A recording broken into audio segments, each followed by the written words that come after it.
Computer hackers hold the world to ransom. A virus demands money from Windows software users in 99 countries, including banks, hospitals and well-known companies. So who's to blame for the biggest attack of its kind in history? And should we all be worried by the rise in ransomware? This is Inside Story.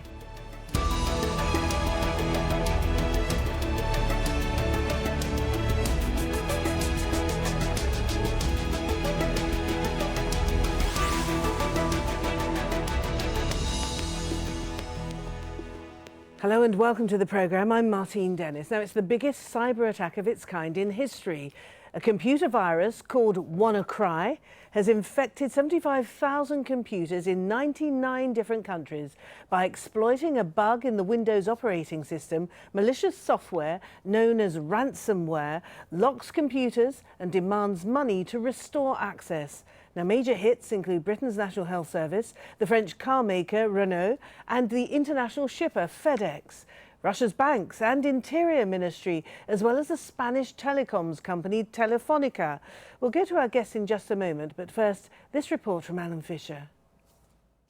This is the message many users around the world are getting when they fire up their computer. It looks official, but it's a demand for money from international cyber criminals. The UK's National Health Service has had real problems. Essential data has been encrypted, and it's meant cancelled appointments and emergency rooms diverting patients. It's an international attack and a number of countries and organisations have been affected. The National Cyber Security Centre is working closely with NHS Digital to ensure that they support the organisations concerned and that they protect patient safety. Russia, Japan, Turkey and Vietnam are among the countries that have been impacted.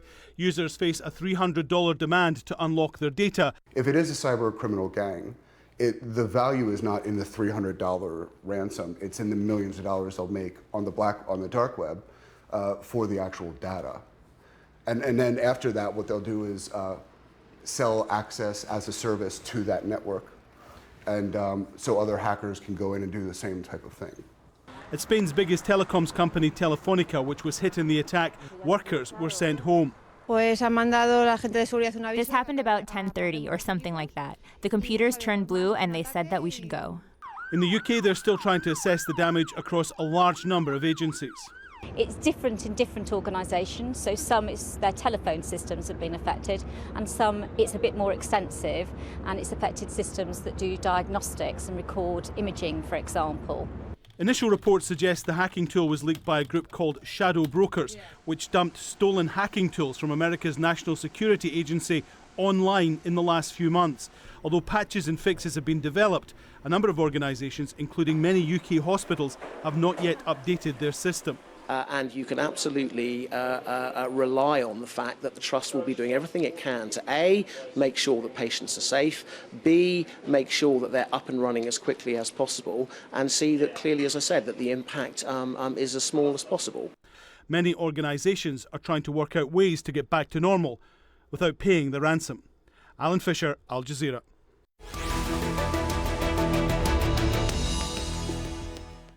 Well, our science and technology editor, Tarek Bazley, now explains how the virus is spread.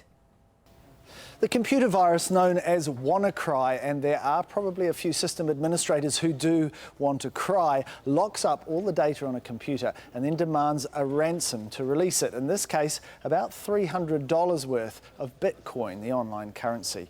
The virus spreads from one computer to another through email attachments. It also uses network connections like you might find in offices or public buildings such as hospitals to infect new machines. Microsoft released an update to protect against this threat back in March. The software giant says most computers running Windows with the security update are protected and warns that you should do these updates now if you have a Windows machine. Except, and this is where the virus seems to have flourished, those computers running on Windows XP. It's an old operating system launched back in 2001, and 3 years ago Microsoft stopped supporting it. That means there's no longer security updates for Windows XP. The problem is there are still around 100 million computers running XP. That's about 10% of Windows computers, which run the older version of Windows. They include many cash machines and systems of government departments like hospitals. The virus spread quickly in the early hours of the attack, but a team of security researchers now say they've discovered what they call a kill switch. This is a way to stop the virus replicating by activating a website that appears to be connected to it.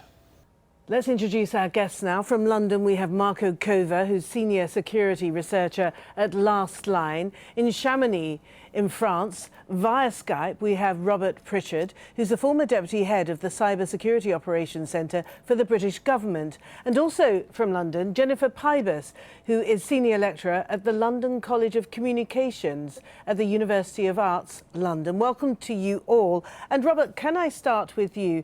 This apparently originated in the United States, in the vaults of the National Security Agency. So my question to you is, how on earth does one of the intelligence arms of one of the most important and most powerful countries in the world itself get hacked? Well, we don't know the answer to that question. How the vulnerability, which is what was exploited, which is something used by the NSA, alongside some of the tooling that they used, came to be available on the internet, we don't know. It was released by apparently a group calling itself the Shadow Brokers, which is widely suspected to be a front for some element of the Russian government. But how they got their hands on the tools remains unknown. Possibly through an insider, an Edward Snowden sort of character, possibly through some other means, a breach, a technical breach of some description. So we still don't know how that came to be. You mentioned Edward Snowden. I mean, he's taken to Twitter already in response to this scandal and said this may not have happened if the NSA had disclosed what they'd found and not lost it. So this is referring, of course, to the vulnerability that the NSA discovered in the Microsoft operating system, which apparently they didn't disclose for several months. So the disclosure debate is a lengthy one, which has been rumbling on for a very long time. Now, if the NSA had to disclose the vulnerabilities they found immediately, of course, they wouldn't bother going to find them because their raison d'etre is spying on people and they find these vulnerabilities to use them. But there is an internal process in the US government whereby vulnerabilities that are found are reviewed, and if they are deemed too dangerous, then they will be reported to the vendor and patched. But just because the NSA knew about it, of course, doesn't mean somebody else couldn't have found it. The bug wasn't the fault of the NSA. That has existed in the Microsoft code base for many years. So it could have been discovered and exploited at any time. So it's something of a red herring, I think, to go after the NSA for this one. All right. OK.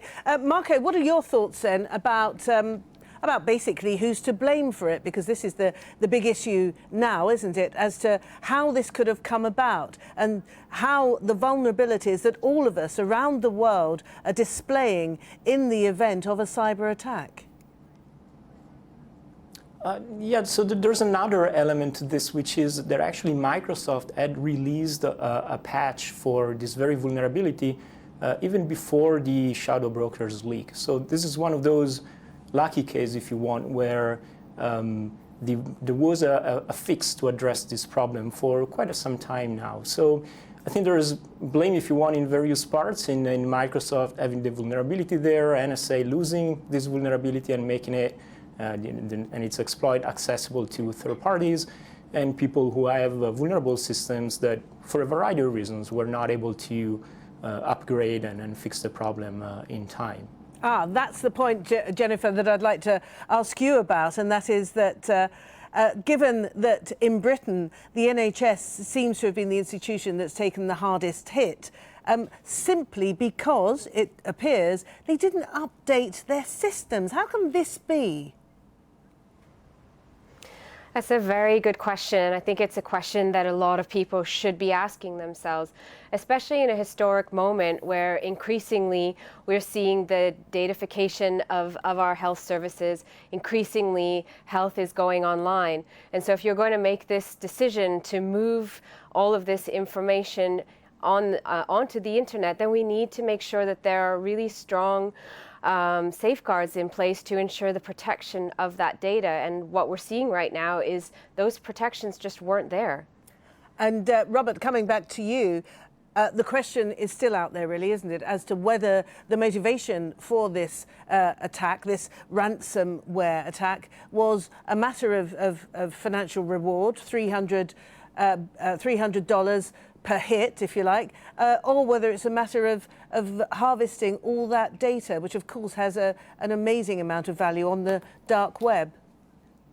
I don't think this was data harvesting, this kind of malware. The thing is, this kind of event is actually extremely common. Large institutions and even small institutions and companies will have to deal with this sort of thing every single day. It's the fact that this particular bit of ransomware can self-propagate in that it can spread itself around internal networks that's made it different.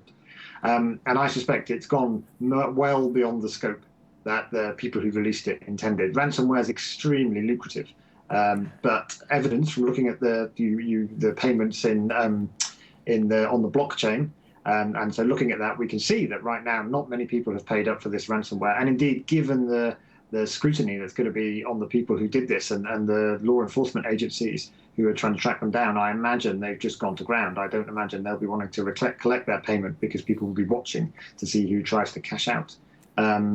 So I don't believe it's data theft. I'm sure it's, reasonably sure it's ransomware. It was somebody's attempt to hold organizations to ransom, which got completely out of hand, was far too successful. Ah, okay. Marco, I'm just looking at a figure published by the FBI, which says that more than $200 million was paid to hackers using ransomware in the first 3 months of 2016. As Robert says, this is hugely profitable, isn't it? Will those responsible for this particular hack, will they ever be found? It's very hard to say. Of course, this is done.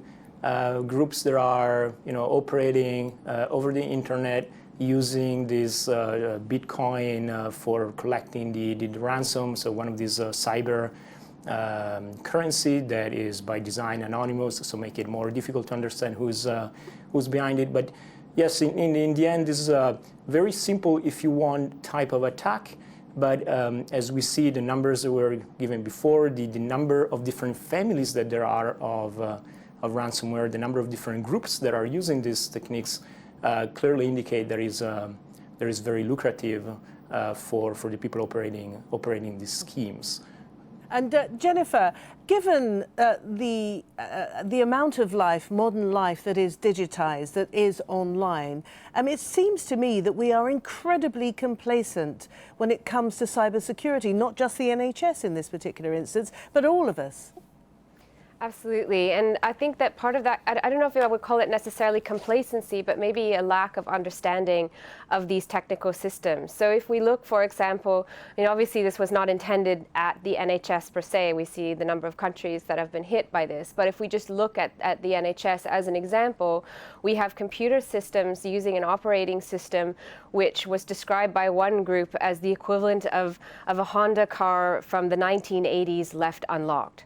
So it's known that this is an unsafe system. This is an operating system that's over 8 years old that they've maintained. Not only that, we've got a government that made a decision at the end of April 2015 not to pay for extra services from Microsoft to ensure more safety in terms of using that system, and it's left open. We also have groups that have come before Parliament last July in 2016 that said clearly that the system was vulnerable, and yet nobody is listening. So we need to step back and start asking serious questions, that if we want to make this step towards the digital, then we also need to take responsibility and start planning, knowing that there are groups like this one that want to take advantage when they can. And Robert, I noticed that the G7 finance ministers, they had already scheduled a meeting today, in Italy, but this is obviously on the agenda. This is obviously an issue, the threat of cyber attacks and cyber security. It doesn't know any boundaries, does it? So in many ways, national boundaries are rendered obsolete in the face of this increasingly digitized world that we're living in. Yes, that's right. Certainly from the attackers could attack you from a foreign country, and likewise your law enforcement needs to work with foreign countries to try and track down the perpetrators. It will be a very complex task. And also you often you will find that maybe your outsourcing contract is not actually run out of the country you think it is, and it's been outsourced again. So services can be delivered as well, probably, or perhaps hopefully not to all bits of the NHS, but services can be delivered from different parts of the world, which you might not expect as well. But Robert, given your experience of working with government, how ready or how readily, should I say, do governments exchange information, or do they like to hold on to the bits of information and the bits of technology that they have developed, and they like to keep them for themselves and for their own close, tightly knit group of allies, or do they share it more widely? Oh, there definitely are examples of technology and developments that are kept to themselves. For instance, the tools that were leaked by the NSA, I'm sure weren't shared beyond a fairly tight community. But when it comes to investigating attacks, whilst governments are pretty good at sharing, and law enforcement in particular, but intelligence agencies as well, they might share more with closer partners. But as you said, the investigations of this type knows no boundaries, so you have to spread your wings pretty wide, and they'll be quite good. There are classified and unclassified groups. There is ANISA which is a group in the EU which is responsible for coordinating this kind of responsibility, and we have the National Cyber Security Centre in the UK, and they will be talking to each other and exchanging threat information. And the National Crime Agency will be leading on the investigations in the UK and working with the FBI and their peers overseas. So there'll be a lot of information sharing at a lot of different levels that goes on. They're pretty slick at it. And given the scale of this, given how many countries it's impacted, I think there will probably be a lot of people very keen to work together to bring the perpetrators to justice. And Marco, I'm just wondering whether protection against a cyber attack can ever be completely achieved, given that this is a growth industry, ransomware in particular, and the use of that seems to be on the rise. So can governments, can institutions, and can we, ordinary individuals, protect ourselves 100% from it? Yeah, sure. Having 100% protection is probably unfeasible, meaning there's always going to be an element of risk. And I think for individuals as well as organizations, the idea is to have in place a number of protection mechanisms that hopefully working together will make that risk as low as possible. So having defensive tools that are able to detect and block, hopefully, these kind of attacks before they hit. Having systems that are kept up to date so that the vulnerability that is there is patched, is fixed, can no longer be exploited. Having, in the case of ransomware, having backups that allow you to recover your files without having to pay off to the actors behind these attacks are all systems that put together can have a good effect. On a larger scale, I think government can have positive actions by putting incentives for organizations that develop and sell software to make it more secure, for organizations that are affected by these attacks to invest more into securing their systems. But ultimately, Jennifer, it comes down to attitude, doesn't it? If the equipment exists, the equipment that would have provided a certain amount of protection, say for the NHS in the UK, but if the attitude of the leadership was not to take advantage of that and not to prioritise the security, the cyber security of the system of obviously all patients who use the NHS in the United Kingdom, then that's the root of the problem, isn't it? It's almost as if cyber security is something that belongs to a very select group of technical experts, geeks, as they might be rather patronisingly referred to. I think that's a really good way of putting it. And I think that, when we look at the practice of this government, we can see that in action, because instead of, according to the National Data Protection Policy, it says that we're not supposed to have computers that can't guarantee the safety of the data. And yet somehow this operating system is enabled and those choices were made. In addition, when they know full well that these need to be upgraded, that we need to invest in really sound structures that citizens can trust when it comes to their data and these digital systems, they've downloaded those onto local authorities. So now we have to ask a question of where do we put that accountability? Because if you're putting it with those local authorities and you're asking them to make important decisions when they're just taking small resources that they have to sort of patch their own local situation, they're not going to know where they need to prioritize, especially when it comes to the security of those systems. And Robert, again, tapping into your experience, what have you noticed then about the general attitude towards the issue of cybersecurity? I think the attitude towards cybersecurity is definitely improving, but I think some of the failings are slightly more fundamental than that, because the NHS hasn't just not spent on cybersecurity, it hasn't spent on infrastructure. There was a failed IT revitalisation project which lost billions even of pounds not that long ago. But the fact that I appreciate it's non-trivial to keep an enterprise up to date, especially one that relies on archaic equipment. You might buy an MRI machine once every 10 or 15 years and you're probably stuck with whatever it comes with to run it. But you need to find solutions to managing that. And I think that, as much as anything, is where it's fallen down.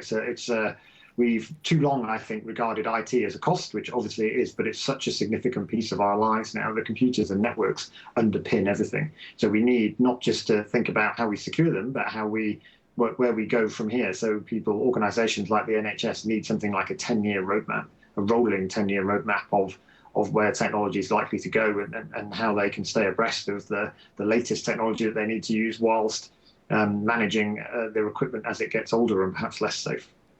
And Marco, this particular ransomware attack seems to have created a certain amount of chaos. It might even have been quite costly. But as far as we can tell at this stage, it doesn't seem to have cost anybody their life. But nonetheless, the potential is there, isn't there, for this kind of operation to be very, very dangerous indeed and to threaten life and limb. Indeed, I think there's a good news here. As you said, sure, there were a lot of people affected and impacted, but hopefully nothing too serious. And I think there's a bad news here that there is, for a long time, we all thought critical infrastructure, and I would consider hospitals to be critical infrastructure, of course, could be the target of cyber attacks, but we all thought it's going to be something very sophisticated, some kind of state-level attack that uses some crazy new technology, new techniques, something like Stuxnet, for example. Whereas here we have an example where there's considerable damage and impact done by something that is sort of very traditional, very run-of-the-mill, like ransomware is. And that, of course, is not a good indicator of how, not just NHS, of course, but all these organizations and the infrastructure that we have could sustain one of those more sophisticated attacks. So yeah, that's something definitely that we will need to spend time and think 10 years roadmaps, how to do these things better. All right, so we're looking to the future. And Jennifer, it seems very much as though we need a reboot, a complete reboot of attitude, and we need to prioritise this very issue at the institutional level, at the governmental level. Absolutely. I think this is a big wake-up call, and as we're seeing in the news right now, in the UK, there's tens of thousands of these operating systems on computers outside of the NHS, whether it's in the police or in other different places within the government. If we don't start looking at upgrading these and taking these cyber attacks really seriously, then we leave ourselves open for even more. And Robert, this is perhaps the biggest of its kind, is what we're saying, but it certainly won't be the last. No, it won't be, and that is almost what's scarier, really, because everybody out there doing remediation work at the NHS today, all they're doing is getting stuff back up and running. The vulnerability, patching that vulnerability across the NHS and mitigating, getting the equipment up to date, is not going to be done over the weekend. It's probably not going to be done this year or possibly even this decade. It's a huge job. So yes, it won't be the last. There'll be more things like this, I'm sure. Time to thank you all very much indeed. Robert Pritchard, Marco Cova and Jennifer Pybus, thank you very much. And as ever, thank you for watching the programme. You can see it again anytime you like by going to the website, aljazeera.com. If you want more discussion, and there is a lot to say, you can go to our Facebook page, facebook.com/AJ Inside Story. And you can join the conversation on Twitter. Our handle is @AJ Inside Story. I'm @Martine Dennis. So from me and the whole team here in Doha, it's bye for now.